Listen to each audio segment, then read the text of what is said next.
Nada. Rapaz, o povo estava ali no sinal, pulando com sua pinóia. E deixa eu contar um segredo a vocês. Como eu não sou baú, eu conto mesmo, porque é assim mesmo, a vida é assim, acontece com todo mundo, acontece com o pastor. Eu também pulei tanto, que quando eu me sentei para começar ali a rever a mensagem, me concentrar para a mensagem de hoje, eu observei que a calça tinha rasgado. Aí o pastor teve que sair correndo, ainda bem que eu moro próximo, né? Sair correndo para ir trocar as calças, porque as calças rasgou na hora do evangelismo. Glória a Deus, que pelo menos as pessoas possam ter conseguido enxergar o amor do Senhor através da alegria do povo de Deus, aquele sinal. Deus abençoe. É só o começo de muitas coisas que nós ainda vamos vivenciar e fazer para a honra e glória do nosso Deus. Nós estamos vivenciando um dos períodos mais emblemáticos do cristianismo, né? O período da Quaresma, 40 dias que antecedem a Páscoa, um grande marco da fé cristã, que celebra a vida, morte e ressurreição do nosso Salvador, Senhor Jesus Cristo. E olha, esse não é um tempo para se buscar a Deus só por conta dessa ocasião especial. Não. Esse é um tempo para nós mergulharmos ainda mais no nosso relacionamento, que já deve ser habitual com o nosso Deus. A gente deve desenvolver ainda mais nesse período as disciplinas espirituais que já devem fazer parte de cada um de nós como discípulos amados do Senhor. A prática do jejum, do devocional, da prática da leitura da palavra, do tempo de oração no secreto com Deus. Sabe, as primícias da qual nós tanto falamos, nós devemos viver. Primeira hora do dia, devocional. Primeiro dia da semana, igreja. Primeira semana do mês, jejum. Primeira parte da renda, o dízimo. Isso são as primícias, entregando a Deus nossas primícias. E isso deve ser algo constante na vida de todos nós cristãos. Há experiências e convicções que o Senhor quer gerar em nós. Principalmente quando vivenciamos esse tempo de Páscoa diante de sua presença.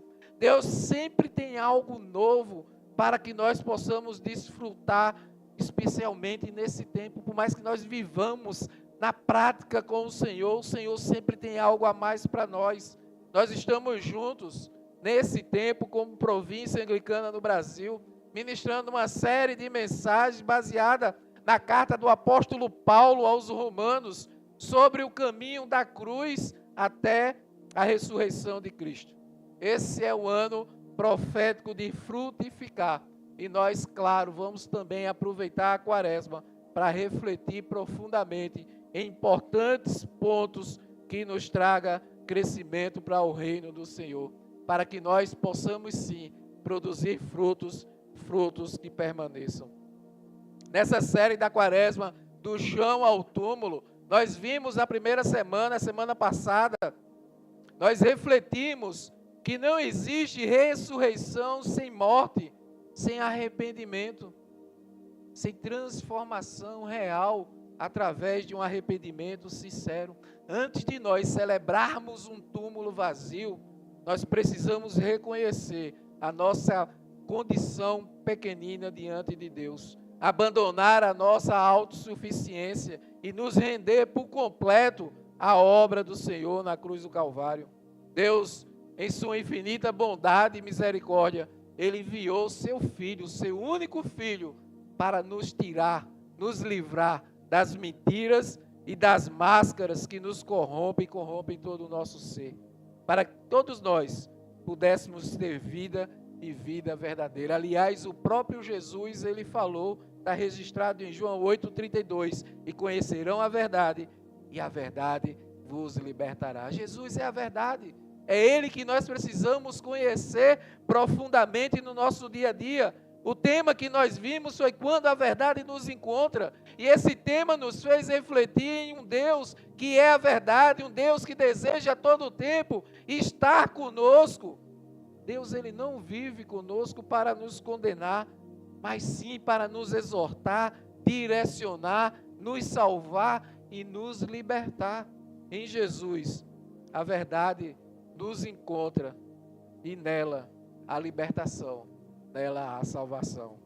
Hoje, dando continuidade à nossa série, nós vamos refletir nesse tema, na esperança revelada na cruz. Porque a cruz, ela revela a esperança para todos nós. A cruz nos revela que nós podemos sim progredir adiante em meio às tribulações, em meio aos desafios da nossa vida. Porque é a cruz que revela a justiça de Deus, ela sendo satisfeita e a graça sendo oferecida a todo pecador que crê e verdadeiramente se arrepende dos seus pecados.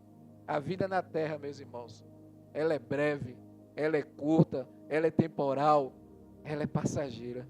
E é na cruz que nós encontramos, sim, esperança, direção e propósito para uma vida plena, abundante e eterna. Eu quero orar por essa verdade com vocês. Pai, em nome de Jesus, obrigado pela tua presença no nosso meio. Obrigado por teu povo que pode se reunir para te louvar, para te adorar, para alegremente, Pai, refletir a tua presença. Obrigado, Jesus, porque eu sei que estás conosco. Então, por isso, nós te pedimos, vem com tua poderosa palavra ministrar os nossos corações.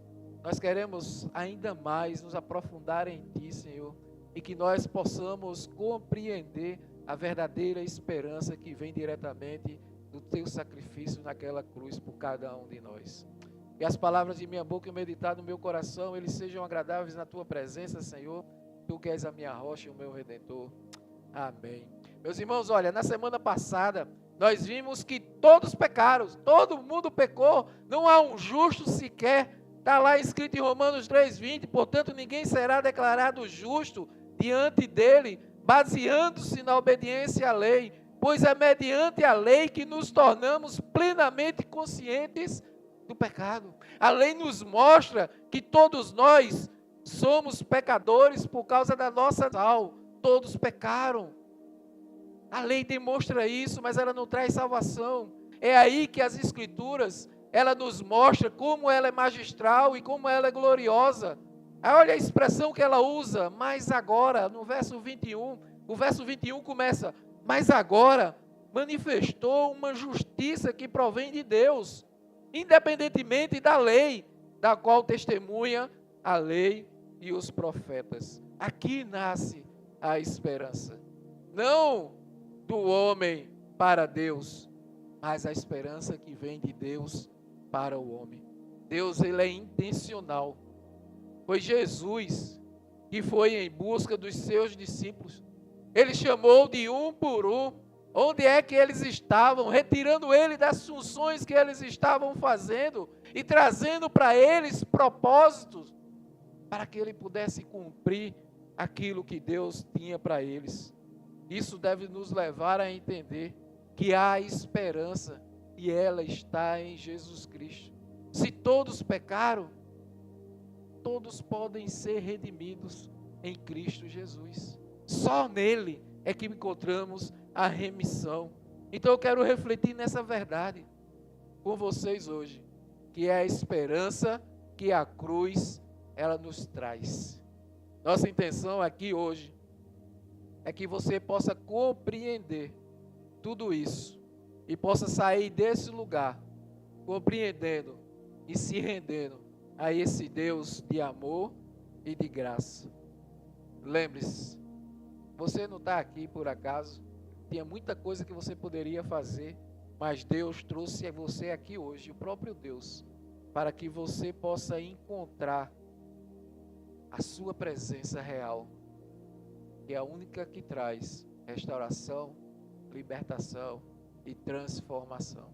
Só a presença do Senhor é que nos traz a real esperança de dias melhores mais à frente, para que nós possamos viver tudo aquilo que Deus ele criou para que eu e você pudéssemos viver, porque em Cristo há esperança.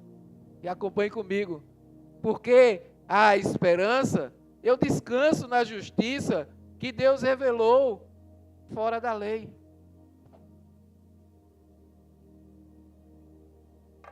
Eu preciso descansar na justiça que foi revelada pelo Senhor, afastado da lei. Muitos têm um senso de justiça equivocado, pautados em regras ou no seu próprio senso de justiça, baseado nas suas vontades, nos seus desejos, nos seus sentimentos. Sabe, quando acontece alguma coisa, tem logo as pessoas que se levantam. Eu fazia isso. É um senso de justiça que flui de dentro do seu ser. Mas o que é que está dentro do seu ser? Qual é a justiça que sai de dentro de você? Se nós compreendemos que somos pecadores, não há um justo sequer, qual é a justiça que vai sair de dentro de nós? Muita gente vive a severidade de sua justiça, onde trata tudo a olho por olho e dente por dente. Olha, se fizerem isso, eu faço de novo. Também. Olha, se me pisarem no pé, eu piso também. Olha, se me deram um cascudo, eu devolvo um cascudo. Sabe? Eu retribuo ferro com ferro, fogo com fogo. O apóstolo Paulo nos alerta para que possamos nos voltar, não para a nossa justiça humana, que ela é falha, mas para a justiça do Senhor, que ela é firmada em Cristo. O verso 21 diz: mas agora, sem lei, se manifestou a justiça de Deus, testemunhada pela lei e pelos profetas. A lei mostrou o que Deus espera da gente, mas nunca teve poder de mudar ninguém. A lei mostra as regras que devemos viver, mas elas não têm o poder de nos salvar. Ela aponta onde está o problema, mas não resolve eles. Ela mostra o pecado, mas não tira a culpa do pecado. E Paulo diz que a justiça de Deus, ela aparece sem depender da lei.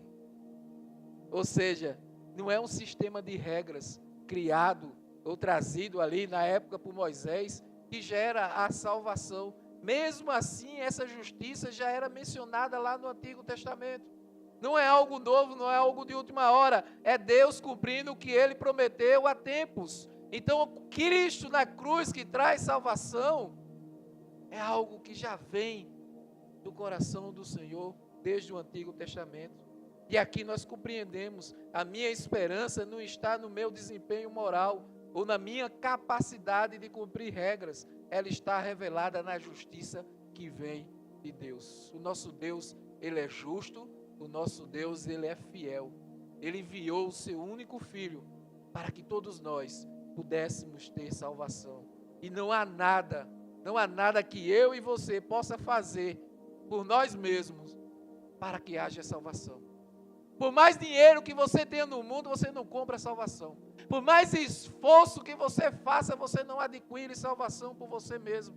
Porque não tem a ver com um conjunto de regras ou com nossa força. Eu não me salvo por observância. Eu sou alcançado pela revelação. E essa revelação se chama Jesus Cristo. A cruz, ela não é um complemento da lei. Ela é um cumprimento do plano eterno do nosso Senhor. É na cruz que nós encontramos a esperança por conta da remissão dos nossos pecados e pelo religamento do nosso relacionamento com Deus. Pois Jesus, ele veio não para restaurar uma religião, mas para nos restaurar o relacionamento com o nosso Pai. Continuando, por que a esperança? Porque eu sou justificado exclusivamente pela fé em Jesus Cristo. Eu sou justificado por Jesus, pela minha fé em Jesus. Justificação, meus irmãos, só em Cristo Jesus. Não há justificação em nenhum outro lugar, em qualquer outra pessoa. Justificação só em Jesus. Os versos 22 ao 24 do texto lido hoje por Wilca nos diz: justiça de Deus mediante a fé em Jesus Cristo, para todos e sobre todos os que creem. Porque não há distinção, pois todos pecaram e carecem da glória de Deus, sendo justificados gratuitamente por sua graça, mediante a redenção que há em Cristo Jesus. Olha, a universalidade do pecado, ela elimina qualquer superioridade moral. Qualquer superioridade moral, porque todos pecaram. A glória, ela foi perdida. Não há currículo espiritual. Não há o que você possa fazer que vá reabilitar você dos seus pecados. Mas essa mesma universalidade do pecado, ela abre espaço para a universalidade da oferta, para que todos possam crer. Todos aqueles que creem no Senhor, eles alcançam a sua misericórdia. Justificação é um ato forense, de forma bem simples e direta. A justificação é Deus declarando que eu estou perdoado e aceito, mesmo sendo culpado por um pecado que cometi. Por quê? Porque Jesus, ele já pagou a dívida na cruz.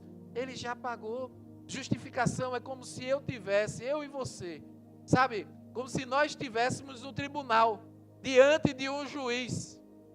Você está ali no tribunal, diante do juiz, você é taxado como culpado, de fato você é culpado daquilo que você cometeu, você não tem nenhuma defesa que possa lhe tirar essa culpa, e o juiz olha para você e diz: olha, eu sei que você errou, eu sei que você é culpado, mas deixa eu dizer uma coisa, a sua pena, ela já foi paga, você está livre, pode ir. É assim, a justificação é assim. Todos nós pecamos e diante de Deus nós somos justificados quando cremos e entregamos nossa vida a Ele. O sangue dele nos lava de todo o pecado que nós tínhamos e nos torna livre. Agora não é livre para viver pecando, sabe? Porque Deus é misericordioso. Não, filho. É livre para que você volte e tenha uma nova vida, que tudo mude, que tudo recomece. Agora, diante dos princípios do Senhor, buscando cada dia mais se deixar ser moldado por Ele, para ser a sua imagem e semelhança ao qual Ele nos criou. Não é que eu me tornei perfeito naquele instante, é que Deus me declarou justo com base na obra de Cristo na cruz. Não é uma transformação gradual, é uma declaração oficial. Não é um sentimento, é uma decisão judicial de Deus. Eu não me justifico, eu sou justificado. E isso muda tudo, meus irmãos, muda tudo. Deus declara justo aquele que crê. Aleluia por isso. Por isso que nós precisamos reconhecer o Senhor Jesus como Senhor e Salvador, declarar. Porque tem muita gente que gosta de Jesus, que acha Jesus maravilhoso, mas que não declara Jesus como Senhor e Salvador. E isso tem uma grande diferença. Isso tem uma grande diferença. Nós precisamos de fato crer e nos entregar e reviver, porque quando nos entregamos ao Senhor, nós morremos para o mundo e renascemos para Cristo, uma nova vida. Precisa ser algo novo. Não é uma transformação moral progressiva aqui, é uma declaração jurídica baseada na obra de Cristo na cruz. Ela é gratuita, ela é pela graça, ela é mediante a redenção. Redenção implica em um preço que já foi pago. Agora, já foi pago, mas não foi barato, foi custoso. A graça de Deus, ela pode até ser gratuita para mim e para você, mas ela foi infinitamente cara para Cristo.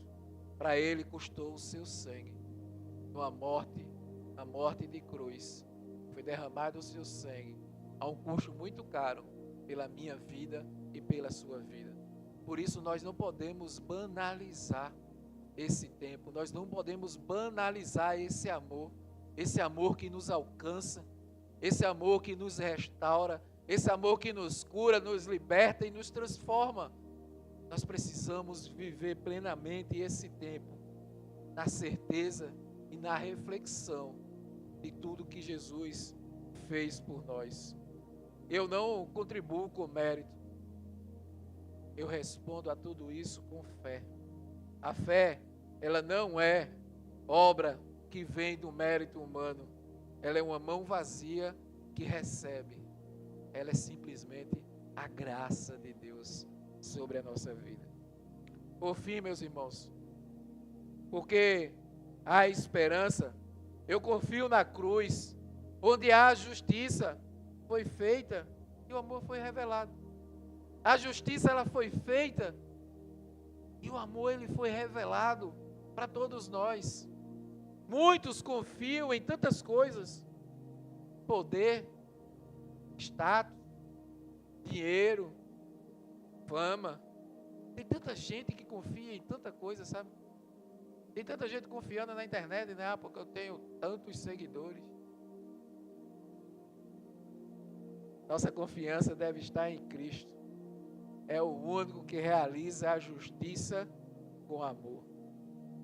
Os versos 25 e 26 dizem: a quem Deus propôs no seu sangue como propiciação mediante a fé, para demonstrar a sua justiça, para ele mesmo ser justo e o justificador daquele que tem fé em Jesus. Só o Senhor é que nos justifica. Esse é o ponto central da doutrina. Propiciação significa santificação da ira justa de Deus. O pecado exige juízo, meus irmãos. Deus, ele não ignora o mal, ele o julga. Tem muita gente que diz assim: não, Deus é amor, né? Eu vou fazer isso, eu vou fazer aquilo. Depois Deus é amor, ele me perdoa.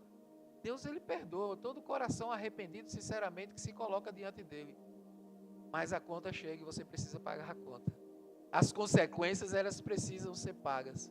Às vezes as pessoas dizem assim: mas pastor, a minha vida, eu mudei de fato, eu fiz tanta coisa errada e eu me entreguei de fato ao Senhor. Eu de fato sou outra pessoa. Por que eu estou passando por tudo isso? É simples, filho. Você está pagando o preço daquilo que você passou. E aquilo que você plantou.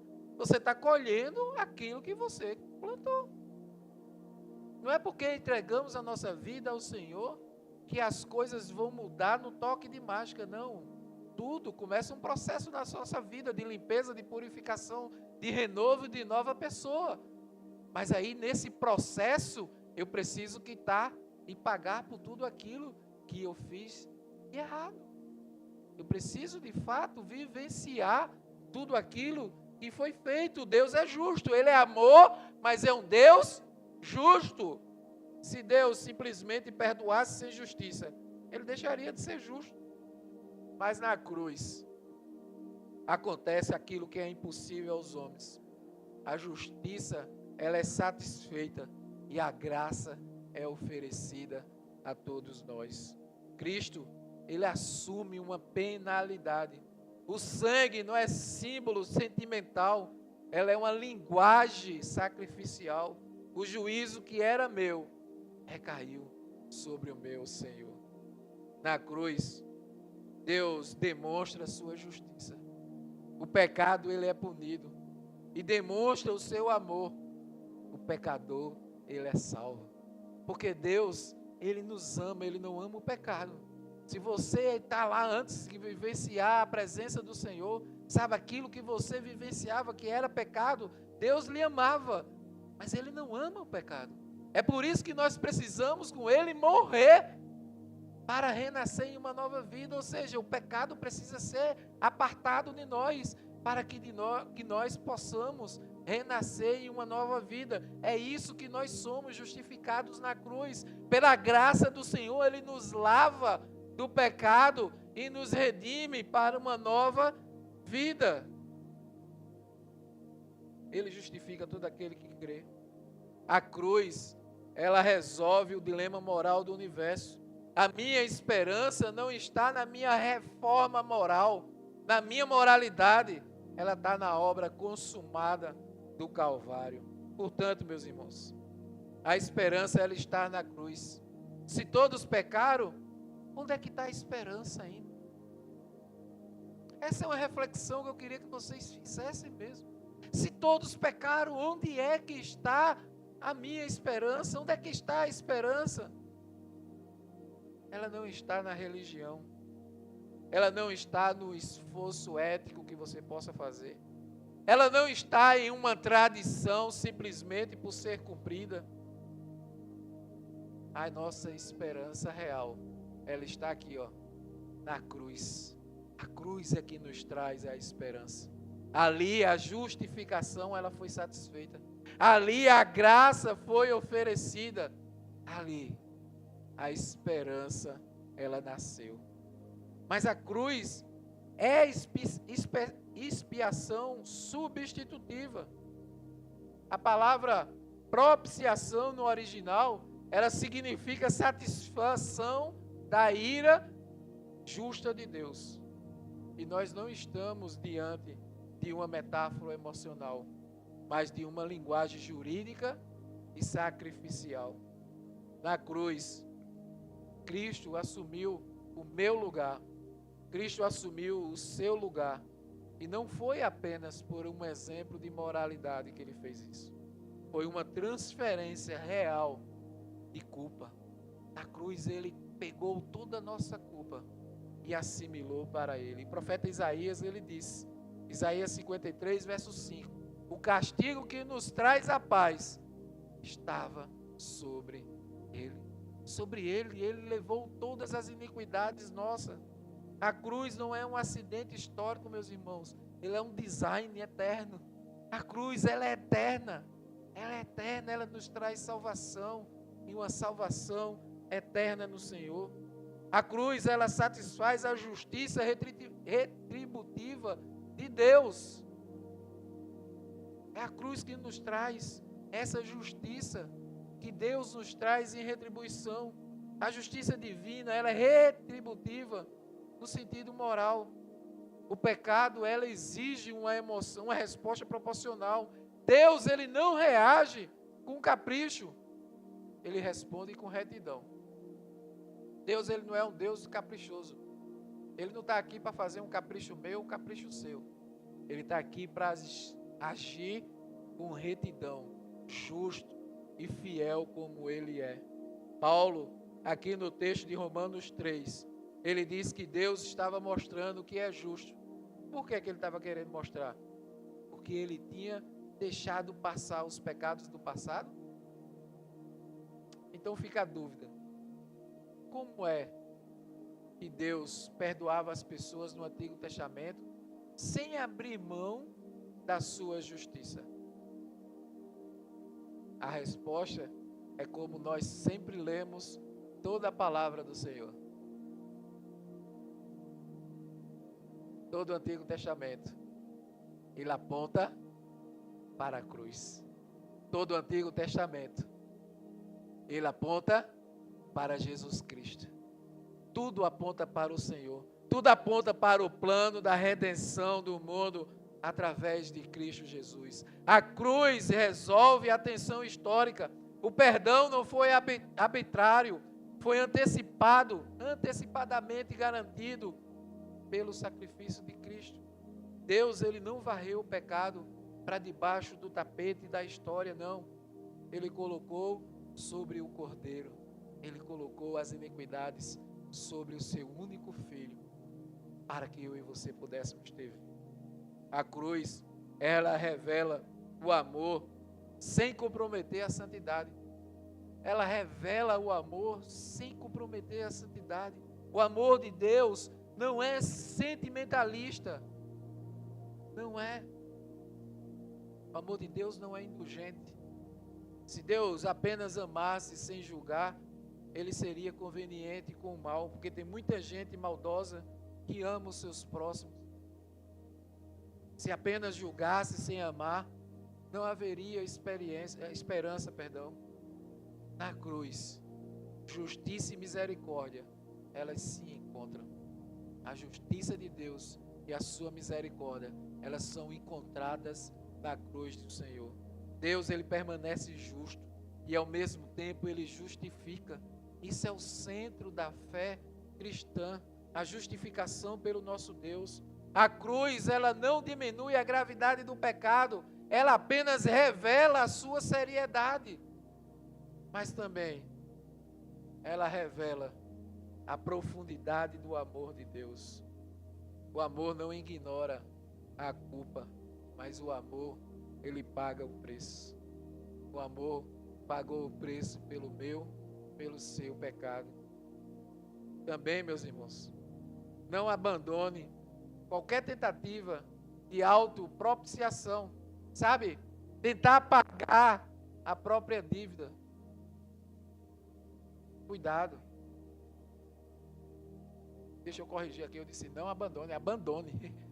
Cuidado, porque tem muita gente que fica tentando pagar a dívida, tentando fazer algo para Deus. Ei, você está desmerecendo todo o sacrifício que Deus fez na cruz.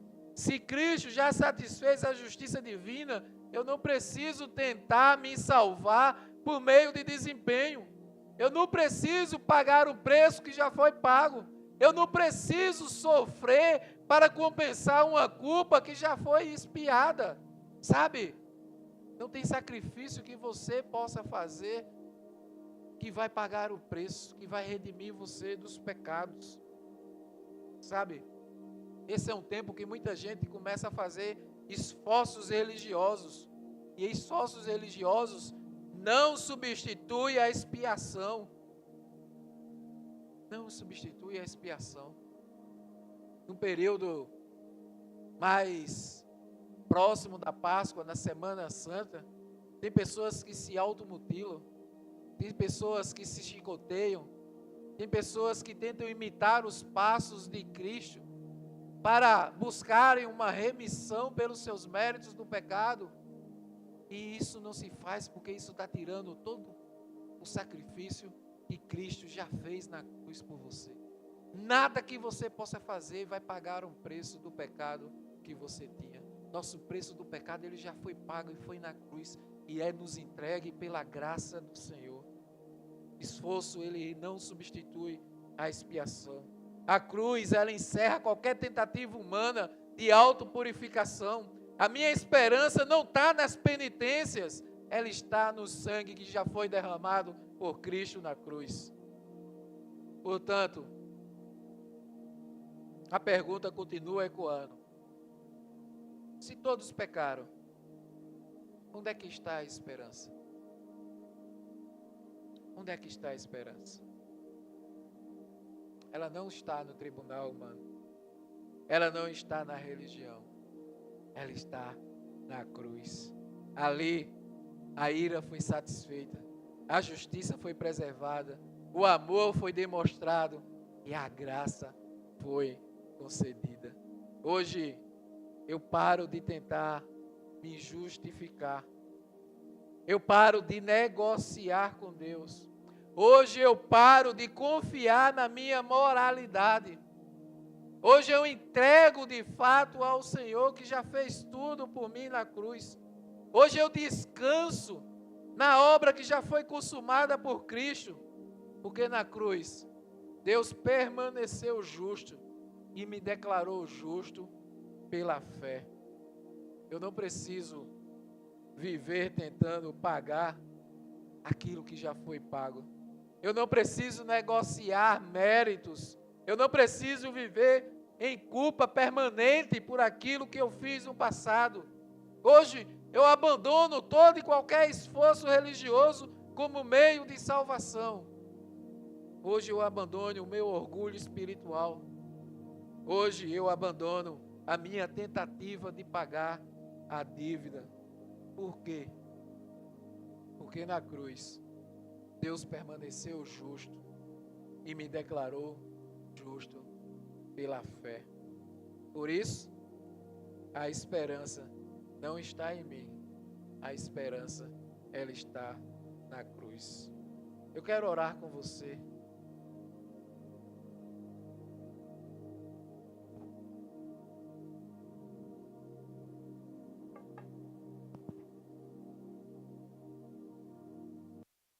Todos nós pecamos. E só a cruz é que nos traz a esperança de uma nova vida. Se você está conosco aqui hoje pela primeira vez, se você está conosco e ainda não entregou a sua vida ao Senhor, essa é a oportunidade que você tem de poder morrer com os pecados da sua velha vida e renascer com Cristo para uma nova vida. Mas talvez você já tenha entregue a sua vida ao Senhor, mas por algum motivo você estava caminhando longe dos caminhos do Senhor. Esse é um tempo de você poder voltar para os braços do Pai. Deus te chama para uma vida justa, para uma vida plena na sua presença. Todos nós que já entregamos a nossa vida ao Senhor, que nós possamos, nesse instante, refletir como é que anda a nossa vida. Talvez você entrou aqui hoje e está vivenciando um tempo difícil. Está vivenciando um tempo de tribulação, onde você, de repente, está até perdendo as esperanças. Deus te trouxe hoje aqui para dizer que a verdadeira esperança, ela se encontra na cruz de Cristo. Não busque em outro lugar aquilo que só Jesus pode fazer por você. Por isso, reanima teu coração. Sente a presença do Pai. Sente a presença do Pai. Abre esse coração para Ele.